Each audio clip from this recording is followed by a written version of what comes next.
Ladies and gentlemen, hey, yo, fellas, welcome into the Tuesday, $1 million to first place on this spontaneous Tuesday slate. They said, hey, we can't do it on Saturday, the Millie Maker. Let's slide that thing over to Tuesday. 8 days of football and 10 days of actual days out there. Only 2 days you're going hungry, right? So, with that being said, 2-game slate, $1 million to first tonight. We're going to get you prepared the best we can right here, right now. We're going to start it off with welcome into the channel, by the way. If you're new here, if you don't know, now you know. Sal Vetri, nice to meet you. So, the quarterback position, we're going to start off with. And by the way, I'm recording this on Sunday afternoon because of travel. I'll be leaving actually Wednesday morning early, so getting all my content done for the week up until then is going to be a little bit of a bear. But that being said, some things can obviously change with players coming off of the COVID list. I will be sure to touch on if-that scenarios, right? So, the first and the only if-that scenario right now, as of this recording, for Washington is any of their quarterbacks might play. Garrett Gilbert, hell, I mean, you might see some guys from the XFL, and that's not even a joke, making some debuts here. And Jordan Teamu, who the St. Louis Battlehawks was like one of the best quarterbacks in that league. Kyle Allen is trending, and he is who I'm expecting to play right now.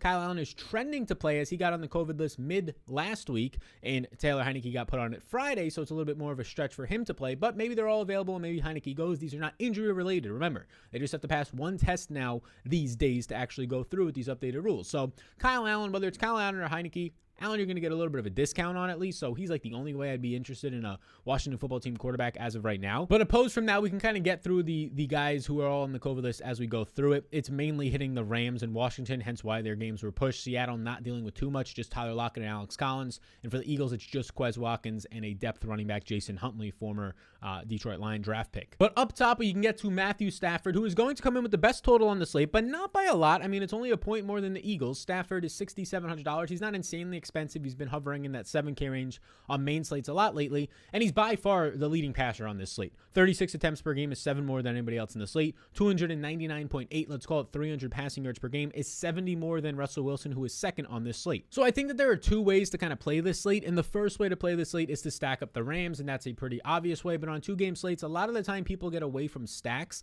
so I'm completely fine to go full-on game stack. And I'm not just talking like a Cooper Kupp plus Odell Beckham. I'm talking a full-on game stack like Matt Stafford, Cooper Kupp, Van Jefferson, and Odell. On a 2-game slate, if Stafford's going for 300 yards and 4 touchdowns, and you can capture that great game environment, the one good team popping off, and it's Jefferson for 50 and a touchdown, just like their last game. Odell 70 and a touchdown. Kupp does his thing normally where he drops it for over 90 receiving yards on 10-plus targets and maybe finds the end zone like he does in most games. Or maybe Tyler Higbee, who is right now on the COVID list, is able to clear, and you throw a tight end in there, a punt tight end as backups, Kendall Blanton, right? So stacking to the fullest extent to get different the Rams, because yes, on a 2-game slate, I hate to break it to you, but Matthew Stafford is going to be heavily owned. One way to get unique there is to full-on stack. And I'm not just talking about 2 pass catchers. I'm talking about 3 pass catchers stack up from a Matthew Stafford offense. So that's the first way to go about it. I think there's 2 ways to attack this slate, and that's one of them. The second way is to just play Jalen Hurts. And now you can play Jalen Hurts naked. I'm completely fine on a 2-game slate doing that. You can stack him with a Goddard or a Devonta Smith. It doesn't feel as great there, but I think just playing Jalen Hurts makes sense. The dude's averaging 58 rushing yards per game. The next closest is Russ at 14 rushing yards per game. So he has the secret upside there. His fantasy points per drop back because of those rushing attempts is by far the highest on the slate and one of the highest on the season. And I mean, look, everything looks good here, right? He has the best matchup on the slate against Washington in their secondary. Washington's, the football team right now, their overall COVID tracker, if you will, if we go to the football team right now, a nice little website tracking all this stuff. I mean, you have the quarterbacks that are on there, right? But then they have 13 defensive linemen or 13 defensive players, and seven defensive linemen right now are going to be on the COVID list. Now, some of these guys are coming back, like Cam Sims is reportedly on this list. This is not updated. This was updated 6 hours ago. He came back. He just got off this list a couple hours back. But I mean, there's still a lot of guys on that list. Now, something to point out is Montez Sweat and Jonathan Allen are trending, maybe the 2 best players that are on that list. Jonathan Allen, the 2nd best defensive tackle, maybe only behind Mr. Aaron Donald in the NFL. So they're trending to play. So that's going to change some things there. You have Jalen Hurts himself dealing with a little bit of an ankle injury. He was able to practice in full on Friday, and now he gets a couple extra days rest on that thing, Saturday, Sunday rest, Monday, right, heading into this game. So I think Hurts will be good to go with that ankle sprain after it's been now over 2 weeks by the time he plays in this game. It was supposed to be a low ankle sprain, which takes about 1 to 3 weeks to come back. So he should be good to go. So those are like the only 2 quarterbacks I want to play. Russ has really struggled against this Rams defense, who is getting players back like Ramsey and some other players off the COVID list, expected to play. Aaron Donald is good to go on the pass rush. We'll see if Von Miller and some of the other boys back there in the secondary are able to get back. We're going to have to track that as the Tuesday live stream comes closer, because if hello, if Tyler Lockett is back, if these Rams guys are out, it's a little bit of a different scenario for us. But assuming that Lockett is missing this game, assuming that the Rams are trending to get some key defensive players back, it's tough. I mean, the Seattle Seahawks, they play still slow, and they are in a position, if they don't have Lockett, where they kind of lose their deep threat upside play against a good defense. And then Kyle Allen I have on here as a maybe, just if you're purely looking to punt the position. If Kyle Allen ends up being the starter, or Garrett Gilbert, or whoever it might be, as long as it's not Heineke. If it's Heineke, I'm not really interested at the price tag. But if it's any of these other guys, you're just literally looking to punt, hoping to lock box your way. Colin Allen has some rushing upside. He played one season with Carolina. He was not good. He averaged 6.8 yards per attempt. He was not good overall. 62% completion was actually a little bit high because he was checking down, it seemed like, more than half of the time to Christian McCaffrey in his big season that year. So Kyle Allen is like a 55% completion percentage guy and like a 6 yards per attempt player. This is not a good quarterback. You're hoping to luck box in a decent matchup, if anything. So yeah, I mean, it's full on stacking the Rams is kind of the way I lean. Otherwise, Jalen Hurts at quarterback. Now we can slide into, and before we slide into the running backs, just want to let you know this is the final week, only last couple of days actually, to take advantage of getting the NFL Daily Fantasy Course for free. 10 plus hours of videos, all of the downloadables, game theory, how to actually start winning money and taking your emotions out of it and all that stuff. You get that for free. And a free bet up to $100 for player props if you use the code CLASS, CLASS, on prizepicks.com. It's an over on their site. They're our number one partner right now, and they have been for the entire 2021 year and season, and we want to close the season with a bang with a holiday special. Not only that free bet up to $100, but also the 10 plus hours of courses. It's your only offer only time you're ever going to get this offer, so be sure to take advantage of it with the code CLASS. Now we can transition to the running back position, where it's an interesting position. If you're talking about murky statuses, Alex Collins is on the COVID list. Chance he could return for Seattle. He would come back to a 2 to 3 headed to 4 headed backfield, depending on how many bodies they kept active, with Rashad Penny, with Adrian Peterson's also questionable, and Travis Homer, who's expected to play. Then J.D. McKissic, as of Sunday of this recording, did not practice on Sunday, still battling a concussion, has now not practiced 5 days in a row this specific week alone. So I put him on there as red because I think he's trending more towards doubtful. Now, we don't have the official news on if he's doubtful, or if he's in, or if he's out, but that is where he's trending so far. You can talk about Antonio Gibson then to start it up top at $6,800. I mean, Gibson, he's seeing 19.5 opportunities per game. That is leading this slate right now. And now there's no McKissic. In that last game out, they ended up getting down 24-0 against the Cowboys. He ended up fumbling, so he got benched a little bit. He only saw 13 opportunities, but that was in kind of like a half of football. I mean, they benched him, right? You saw guys like Jonathan Williams, former Indianapolis Colt, who was with the team in the preseason. He gets the rushing touchdown instead of Gibson as sort of Gibson's punishment on the bench. Gibson is $1,000 more than anybody else on the slate, even though he doesn't have insane pass catching role upsides. He was getting it a little bit with McKissic out. The fumble kind of ruined that. So I'm actually going to change Gibson here to a yes, only because of this. It's a 2-game slate, and there's really only 2 players on the slate that are going to potentially see a full workhorse role, and Gibson is the one who has the best chance. He's priced for it, but those 19.5 opportunities per game, and he spends such little time behind the line of scrimmage that, especially against this Eagles defensive line, I think it could be an interesting situation for Gibson here off of maybe a little bit of a flop lag week on a 2-game slate. That being said, Sony Michel, Darrell Henderson is off the COVID list, so it's going to be a split backfield. I don't think it just goes right back to Darrell Henderson. Sony Michel has been playing well. They want to go more power run, especially since they don't have Robert Woods. Odell is filling that role, but they don't have Tyler Higbee. I think they're going to go, who's more of a pass catcher for this team.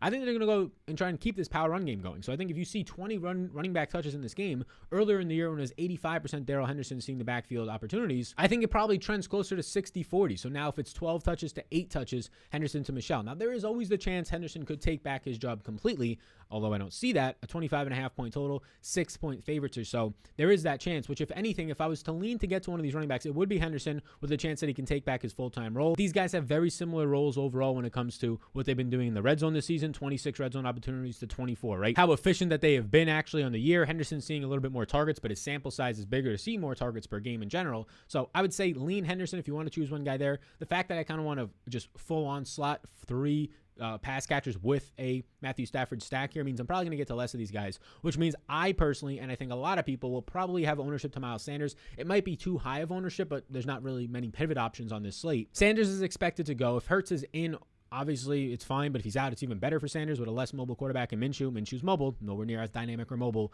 in terms of 60 rushing yards per game that Hurts has been seeing this year. But it's good to see Sanders, right? He's getting 14.1 opportunities per game, but he's literally been limited in 2 games and left with injury in 2 to 3 other games, right? So that's your concern with Miles Sanders, and you're not really getting the true pictures to come through there, or the true numbers to go through. The guy's been really good on a yards per touch basis, one of the best players in the league on a smaller sample. Miles Sanders, if I come over to my projections right now, Miles Sanders currently projects out as my second highest, but basically 1A, 1B with Antonio Gibson projected player 13.6 DraftKings points on the Patreon projections down below. We have ownership and optimizer Discord. Come on into the community. We would love to have you. So Sanders with an $1,100 price discount off of Gibson is the play there. But the problem with Sanders, if you had to have one, a little bit of the injury concerns. But the second problem would be this defensive line for Washington is getting healthier, and it's a good one. If Montez Sweat and Allen are out there, it's a totally different defensive line. That being said, if they're down 13 defenders, 7 defensive linemen, and only half of those guys come back, this defense for Washington football team is still banged up and really just sick on the COVID list. So can somewhat balance itself out, although they might get their best players back. And the other thing is Boston Scott seems healthy. Kenny Gainwell's definitely healthy. And now Jordan Howard is returning. Now, I don't think Jordan Howard is great, but coaches love playing Jordan Howard. So if Jordan Howard is going to go out there and see some touches, we have to at least keep that into account. The last time we saw Sanders before the bye week, he saw 20-plus touches, left late in the fourth quarter, retweaked his ankle, seems to be minor and okay right now, and he had 120-plus yards. He looked good out there. He's been looking good all season long when he gets the opportunities. But the Eagles' backfield, their head coach Sirianni, coming from the Colts, the narrative all preseason was that they love to use a bunch of running backs, and that's what they're doing right now. So I would like to see that same workhorse usage that we got. I don't think we're going to get it, though. But we're also not going to get it from maybe anybody else on the slate outside of maybe Antonio Gibson, as Michelle and Henderson we expect to split some load, and I don't even want to begin to tell you what's going to happen in Seattle. The last time that we saw a Seattle slate, we saw for the first time really ever, Rashad Penny. He's had a couple of games where he's popped off, but he's gotten actually injured in those games. We saw Rashad Penny having a good game. So by the way, right now Sanders might be my favorite running back play on the slate, and we'll have to see where the ownership comes in. I expect the ownership to be up there, especially if I'm making a video on this. I don't know how many Tuesday slate videos you're going to see out there in the streets. It's tough with the holiday week, but you saw 57% of the snaps, 16 touches on the ground, 1 target came to a reception, 138 yards and 2 touchdowns. He scored 30 DraftKings points, 29.8 Rashad Penny. He was the number 3 scoring running back last week. But here's the thing. I mean, Alex Collins is still in the COVID list. Adrian Peterson is banged up, so Travis Homer might be back there. It's going to be Rashad Penny's backfield, even if Collins and or Peterson return to this game. But the thing with Collins is he just went from one of the worst defensive lines in Houston, arguably the worst, up there with like the Atlanta Falcons defensive line in the NFL. He went from that defensive line where he's up by 20 points to now having to face the number 1 run defense with the number 1 defensive line and the number 1 defensive tackle Aaron Donald in the NFL. And oh yeah, to make matters worse, they're coming into this game as like 5 to 6 point underdogs. So that's not great for Rashad Penny, who if the ownership comes in on him, I'm very easily going to slide away from it. Now again, Rashad Penny will be a no for me if the ownership comes in on it. At a very similar price range, I'm going all in on Miles Sanders, and I even prefer Darrell Henderson. I think that Rashad Penny in this game can see 15 touches. I think Henderson can see 13 or 14 with his offense being in the red zone more often, with his offense having a much better matchup. And I think that if you're just talking about the versatility, Henderson a little bit better in the passing game. So Rashad Penny is a very wait and see on the ownership. He's probably the biggest wait and see on the ownership play on the entire slate right now. There's a couple of receivers, but he might be the biggest one because last week he had a big week. If that ownership is going to reflect him being the highest or the second highest running back owned on the slate, I'll probably pivot way more to Miles Sanders and to a Darrell Henderson. After that, though, it's really difficult. Like, I have interest in J.D. McKissic, but like I said, he's a maybe for me, but he's leaning very doubtful because he has not practiced all of this week. He has to show something on Monday in walkthroughs, which seems unlikely. So if McKissic plays, I like him at 4,800. We don't have anybody who's an underdog like McKissic, but his pass catching role, we don't have anybody on the slate in the 4K range that offers the upside that McKissic does. That said, though, it's seeming unlikely that he's going to play. Only other options, I mean, Kenny Gainwell in a crowded backfield with Jordan Howard and Boston Scott potentially going to be active. Nothing else. Adrian Peterson's questionable. I don't think it's that appealing. Jarrett Patterson and Jonathan Williams for the Washington football team, even if J.D. McKissic is out, I mean, they'll probably each see 2 to 3 touches apiece, assuming Antonio Gibson doesn't get benched again. So I think this slate is pretty straightforward. Like if you're looking for a guy below $5,000, it's probably, as gross as it sounds, Jordan Howard, assuming J.D. McKissic is out. Other than that, yeah, you're really stuck in this 5K range with Gibson being the only guy popping off. So I'd probably rank it Sanders, Gibson, Henderson, and Penny right now, barring ownership. And now the most interesting part of the slate is going to come down to the wide receivers. Yeah, Cooper Kupp's a yes. I keep saying it every week. I don't care how owned Cooper Kupp is. I'm just going to continue to play Cooper Kupp. And now he has yet again another really good matchup against Seattle. Look, it's really hard not to like Cooper Kupp. I don't know how you don't like Cooper Kupp on this slate. Every slate people try and get cute and say, this is the slate Cooper Kupp doesn't do well. Last slate it was, last time he played Arizona held him to only like his worst performance of 10 fantasy points, which is crazy that your worst performance is 10 fantasy points in that game where he saw 13 targets, so he's just really inefficient. And then what happens the next time he goes out? He scored 34.3 fantasy points against Arizona, finishing as the wide receiver 1 that week. I mean, Cooper Kupp has finished as a top 10 wide receiver right now in 1, 2, 3, 4, 5, 6, 7, 8 straight weeks, finishing as a top 3 wide receiver 4 of those times. The dude is fantastic. I'm not getting cute with it. He's $8,800. I'm going to find the money to get to him, right? And it could be difficult, but we have punt tight ends. We have cheap defenses. We have other cheap receivers that we'll get to, but I'm just going to be trying to get to Cooper Kupp. Why? He is my highest projected player, including the quarterback, Stafford, Hurts, these guys who have stable production and high point totals. He's my highest projected player in the slate by over 2 fantasy points. So yes, he's my highest projected wide receiver on the slate by over 7 fantasy points. And yeah, there's DK Metcalf without potentially Tyler Lockett on the slate. 7 fantasy points. Insane. We continue to keep taking Cooper Kupp over 88.5 receiving yards when they give us that number. I don't know why they do. He has hit the over 88.5 receiving yards every single game but week 4 against Arizona. In that game, he had 13 targets. And they keep giving us his number on Prize Picks. So take the over 88.5 receiving yards. Use that code CLASS for a free bet up to $100 and the free NFL DFS course, 10 plus hours of videos, literally your last week to get it. So take advantage of it. Not now for the holidays, but right now. Lockett is on the COVID list with this game being moved to Tuesday. There's a better chance that he can play. We'll have to wait and see on that one. The fact that he's murky, if it comes down to having to make that call on Monday when they have to take him off, I think by Monday afternoon for the Tuesday game, take him off of the COVID list. If it comes down to that point, it might make his ownership a little bit lower, especially as DK Metcalf's ownership skyrockets. I think though, a lot of people, including myself, are going to go up to Kupp, right? You're going to see one of these Seattle receivers, whether it is Lockett, as you can see right here, or Metcalf. If Lockett's in, maybe the ownership balances out a little bit. If Lockett's out, it's definitely all going to Metcalf in the $6,000 range at basically the exact same price. $6,500 Terry McLaurin. We don't even know who his quarterback is yet, is not going to have any ownership. And it's probably rightfully so, especially if Taylor Heinicke, who has not been a great quarterback for McLaurin lately, literally got him a concussion. The only reason why he's been questionable. Technically, McLaurin is still questionable, but he was able to practice in full on Saturday, so we're expecting him to go. Maybe we can see a Kyle Allen or a Garrett Gilbert, I believe is his name, come into this game. Now, McLaurin has not been good. Now, week 14 against Dallas, he ends up getting concussed. So let's throw that one out. But then he's only had one game so far over 12 fantasy points since week 7 against Green Bay. Since that game, there's only been the one game, 5 catches, 7 targets for 103 yards. Has not topped 8 targets since all the way back in week 7. But I think that McLaurin, at least on a 2-game slate, if you're trying to find leverage for a talented player who has upside in, probably sees a little bit Darius Slay, right? Probably sees a little bit of Darius Slay. He has not faced this Philadelphia team yet. He's going to have to face them a couple times to close the season, I believe. I don't know. I just think that this is a big enough question mark to where maybe this is one of your leverage spots, right? Like Rashad Penny, depending on what the ownership is there. The Rams running backs, overloading your lineup with stacking Rams players with Matthew Stafford. Like those are some ways you can get different. But I don't know. Something about Terry McLaurin right now. I know that Metcalf is going to come in with all the ownership and Kupp. McLaurin's just not going to pick up any of it in that range.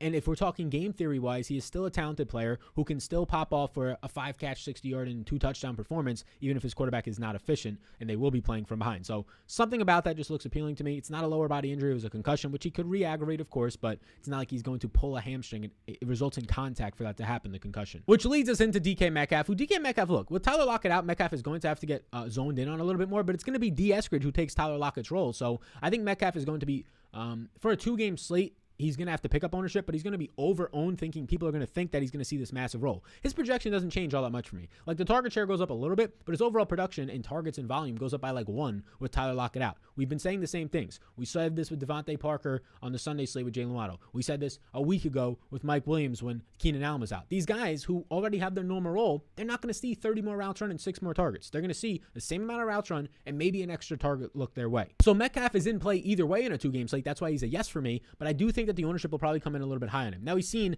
8 targets in 4 of his last 5 games, and that's with Russell Wilson in all of those games. It has yet to hit to production, but he's been very close. He's had 6 red zone targets over his last 4 games, back-to-back games with 2 red zone targets. He's been very close. He's been tackled on the 1-yard line. He's just missed on red zone stuff being off with Russ. So I do think that he is still a solid play. I just know he'll be over-owned if Lockett is ruled out, so just keep that in mind. Next up, $5,800 Devonta Smith might be the cheaper option to go to for leverage because, like we just said, Metcalf's going to pick up a lot of ownership, and then these Rams receivers up next who are cheaper than Devonta Smith are going to pick up ownership. So I do think, depending on what happens with the quarterback situation in Washington, I do think that Devonta Smith might be the better option for your leverage wide receiver play over Terry McLaurin. If Jalen Hurts is in, I think we're going to get a better quarterback play. We get a cheaper receiver, and look, it's still boom or bust, right? A better total here. They probably move the ball more, a better matchup in the secondary. Won't have to go up against the Darius Slay. So if you're choosing between these leverage wide receivers, I think that Devonta Smith is going to probably be a better option for you than Terry McLaurin, but both will definitely be leverages because Van Jefferson and Odell will be owned. And one way to get around Van Jefferson, Odell, and Kupp being owned is to just play all 3 of them together with Matthew Stafford and figure out the rest from there. I prefer Odell over Van Jefferson. 3 straight games with a touchdown for Odell since he's joined this team. He is trending up. Like his season stats don't even speak anywhere near what his stats are now that he has a quarterback that can hit the outside throws. People are saying, oh, Odell, I haven't seen him look this good this year. No, they're completely lying. They just haven't watched his actual tape. If you watch his tape with the Browns, he has looked good. He's looked the same exact good. He's been getting open and getting separation. Baker Mayfield, whether it's because of the separated shoulder or just because he's Baker Mayfield, cannot hit outside throws and usually shies away from them. But now you've been seeing Odell play really well. I mean, 98% of the snaps. Then he played 52% against Jacksonville when the game was a blowout and his back was coming into that game a little bit sore. Then he gets back up to 73% against Arizona. He has now scored 19.1, 11, and 19.7 fantasy points in 3 games, finishing as a top 12 wide receiver in the NFL those weeks, 2 out of 3 times here. He's looked good. I think that he is probably my favorite Ram. I'm prioritizing Cup, but my favorite Ram factoring in price point on the slate. That being said, yeah, the Odell, Van Jefferson, and Cooper Kupp, or throw the tight end in instead of one of those guys, or throw a running back in with 2 of those guys. The overall Rams onslaught is an interesting way to get different. Adam Humphries is, you might have just saw me take him from not being in play to being in play. It seems like Curtis Samuel is not going to play this week. So with Curtis Samuel unlikely to play, has not practiced this week. Ricky Seals-Jones got added to the practice report on Sunday with an illness, so we'll see what happens there. Apparently it's non-COVID related. That just leads to more opportunities for Adam Humphries in the middle of the field. And if you have questionable, something that happened with Terry McLaurin still, of course. Adam Humphries coming off of a 7-target game. He only saw 7 targets and an increase to 63% of the snaps because McLaurin left in that game and he had to be on the field more. But he's still a guy who's seeing his snaps ramp up a little bit, right? He's seen his snaps increase in 3 straight weeks. Now with Curtis Samuel, and that was with Curtis Samuel playing. Now Curtis Samuel likely unlikely to play. How about that one? Likely unlikely to play. You've been seeing a little bit more usage here. And if there's a Kyle Allen in the game or a Garrett Gilbert, you would expect a slot wide receiver to get a little bit more usage. So Humphries, who is significantly cheaper, it's like a drop-off from $1,100 drop-off from Odell, who's the only guy in the 4K range, to Humphries. It's interesting, especially when you consider that the next guy is Quez Watkins right now. He's on the COVID list for Philly. We'll see what his status is. DeAndre Carter for Washington football team. He's been playing like this outside role. He's a former special team player, former slot receiver for the Houston Texans. DeAndre Carter, I would assume that Adam Humphries is going to secure the slot a little bit more, become more of a primary read. DeAndre Carter is a shorter player, but he has speed, a 4.49 guy on the outside. The problem with Carter is just that, he doesn't really command targets. He doesn't get separation. He is undersized for sure. He's 5'8", 185 pounds, extremely undersized. So Carter's a tough one to sell me on. And then you start to get to these plays where Humphries is not going to be owned in the 3K range because the Seattle guys will be owned, especially. They're going to be owned if Tyler Lockett's out. If Lockett is out, his replacement is D. Eskridge, who's a rookie from this year. He has not played much this year because he's dealt with injuries. He was a 2nd-round pick because they didn't really have a lot of picks, and he's been seeing his snap count rise in each of the last 5 games since he returned against playing the Green Bay Packers. So I like D. Eskridge a lot. If there's no Lockett at 3,300, he fills the exact role as Lockett. Lockett was a 4.4 guy coming out of the draft at 185 pounds, and he was 5'8". D. Eskridge is 5'9", 190 pounds, and he's a 4.45 guy. So he's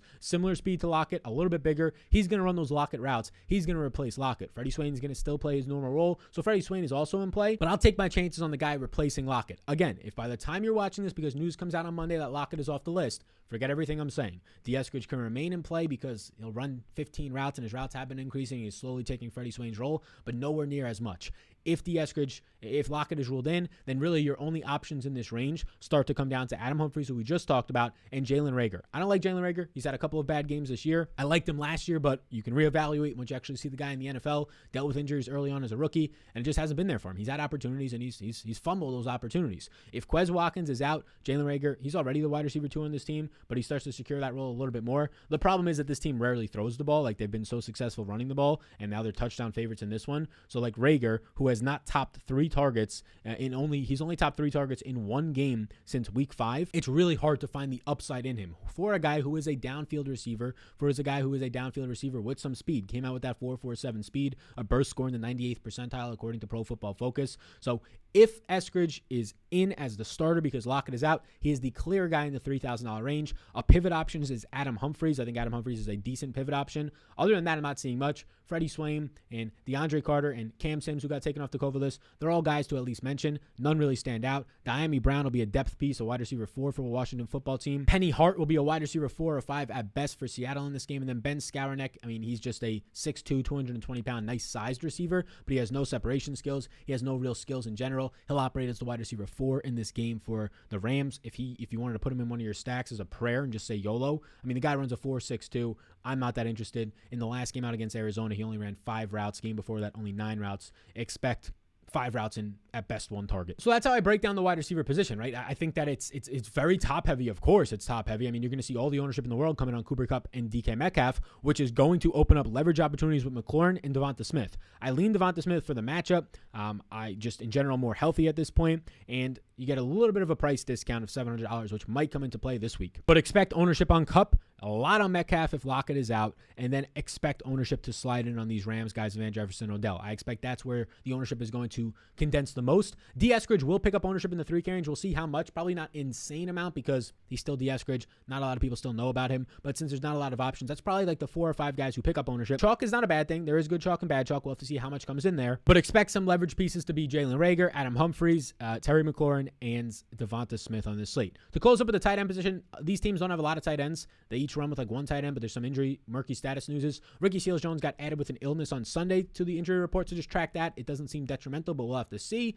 Other than that, Tyler Higbee is currently on the COVID list. I'm projecting him out. If he's in, he is my favorite tight end play on the slate. If he is indeed out, it really just comes down to 2 tight ends that are going to be full-time tight ends. It's Dallas Goedert, who popped off in the last game, but that was with Gardner Minshew, a lot of play action passing, and really, really just bad tackling against him. So Goddard's 4,900, significantly the most expensive. Kind of tough to pay up for Goddard, even though he's not insanely expensive. Like a 4K tight end is not that much, like 5 to 6K is where it starts to get pricey. But it's a bit of a different story when you look at this and you see that you're trying to pay up for Kupp. When you're trying to pay up for one of those maybe top ends quarterbacks, and then the running backs are all, 5K to 6K, it starts to become tough, and maybe saving that money, $1,000 to $2,000 at tight end makes some sense there because he's not playing the New York Jets like he was when he went off for that big game. So I would lean right now, and let's assume that Higbee is out. And again, if Higbee is in, he's my favorite play in the slate. But if he's out, well then Gerald Everett is going to come into play. Gerald Everett, it's kind of like a big if-then statement, right? If Higbee is in, I like him more. If Higbee is out and Tyler Lockett is out, I like Everett. If Higbee is out and Lockett is in, I lower my interest towards Everett, but he still becomes a decent punt at the price tag. I mean, he's just going to line up in the slot a lot more. He'll probably see a nice roll increase. He had a terrible game out with a 4-catch game that ended in 1 point because he had so many fumbles against San Fran. Then he comes in the next week against Houston. It's a blowout, so he doesn't see as much run. They run the ball a lot more in general. He has a touchdown in that game, though. 11 fantasy points overall. He's now had 10 or more fantasy points in 4 out of 6 games with Russell Wilson. So it's or 5 out of 7 games with Russell Wilson. He's had 10 or more fantasy points. So it's something to keep in mind. The price tag is nice on Everett. If Ricky Seals-Jones' illness was to keep him out, well, the punt play is just John Bates. Expect a 3-catch, 40-yard game, and you hope for a touchdown. If Ricky Seals-Jones is in, both of those dudes, John Bates was still running ahead of Seals-Jones, who was dealing with a hip injury in the last game. Those dudes probably split the role. I just go down to the punt of John Bates. So Seals-Jones is a tough one for me to get to right now, just because they'll probably both run like 20 routes.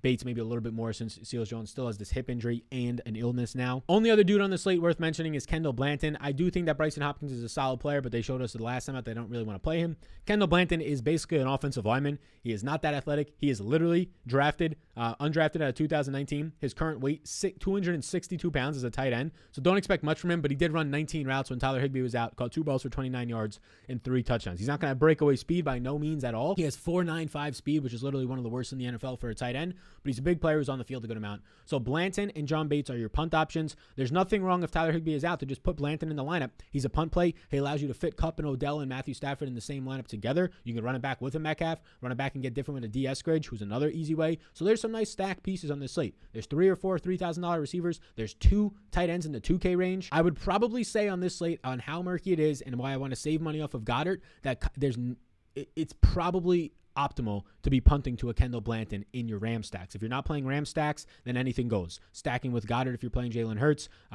running it back with maybe a Ram stack and Everett, or double tight ending it doesn't feel great, but one way to get different. So tight end's kind of a free-for-all right now. I lean to go to Everett if there's no Lockett, and or punt to Kendall Blanton, the tight ends in that game, just to try and save some money. I think that's where we can get an edge on that. So the ways that I'm kind of playing this slate right now, I know I didn't mention Russ a lot. It's just not there for me. If Lockett is in, you get some more options. It's to full-on onslaught the Rams, like stack 3 guys, not 4, but stack 3 guys with Stafford, a tight end and 2 pass catchers, or all 3 receivers. I would say maybe a running back, but with them being in a split backfield, that's really tough to try and guess. You're throwing darts. So it's full-on onslaught them, or play Jalen Hurts and go from there. But yeah, I think there's some really good plays. There's clearly leverage plays in this 2-game slate, and there's $1 million to first place. So thank you for tuning in one last time. If you want the tools, the projections, the rankings, the ownership, the 1,000+ Discord members, where we're basically, winning the dollar Ruskies in there, right? It's a lovely community of like-minded people. Discord, optimizer, all that, coming in on Patreon down below. And use the code CLASS, CLASS, class, as I put the belt on my arm. Use the code CLASS right here, baby. You get the class in there for free and a free bet up to $100 on PrizePicks. If you use that code, you get that course for free and a free bet up to $100. This is the last week to do it. Once the holidays are over, that special is over. So peace out, gang, and I'll see you all in the next one.